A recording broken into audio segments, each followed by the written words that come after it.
Hi, thanks so much for tuning in. I'm going to be making a British Indian restaurant inspired beef madras. So as always, I'll be putting the ingredients in the description of the video. The 6 spices that made sense to utilise the space is a nice fruity garam masala by Taste of India, cumin seed, a mixture of cumin and coriander powder, 2/3 coriander, 1/3 cumin, turmeric, extra hot chilli and salt.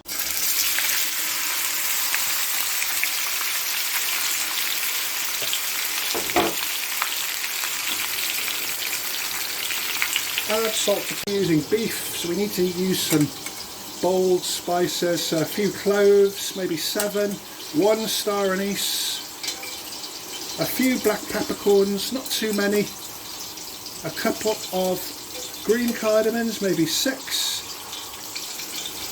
2 black cardamom, 1 Tajpata. So I just want to season the oil with. Beef is starting to brown, cardamoms have swollen, the green and the black. Now it's time just to saute those onions. Always add the salt to the onion. Bear in mind we've added a little bit to the beef as well, so don't overdo it. Just chop some green chilli. So what you're going to find is a lot of liquid coming off your beef as it cooks, and we want to brown the beef. So that's just the rawness cooked away from the beef. So I'm just pouring the liquid from the beef into the base gravy so the beef is dry enough to fry it slightly. I can add a touch of oil, and I can already hear the beef sizzling as opposed to boiling, and we've got this great beef infused base gravy here.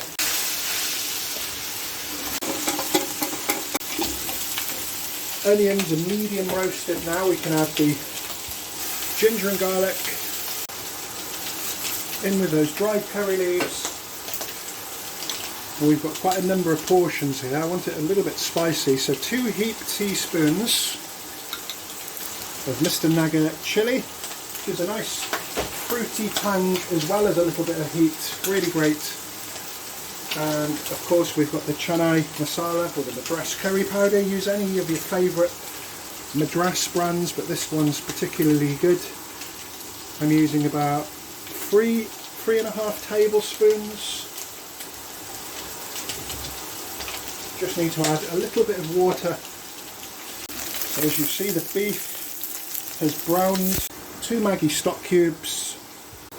Next, chilies to taste. In with the beef, you can see it's liquid free. In with the tomatoes.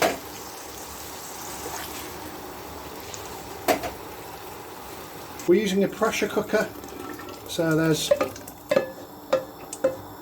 just over a litre of base gravy. It's diluted adequately, and just give that a really good stir, mix everything well. And I think the proof is in the pudding, or in this case the beef madras. Once we open the lid, we want that beef to be absolutely succulent. Let's add the majority of the coriander, half a lemon, half a lime, and a good bit of garam masala. Now have a look at the flame and turn it down to an absolute minimum, and I'm going to boil that for about an hour and a half. The biggest testimony to the quality of the recipe is how tender the beef is. So it literally just falls apart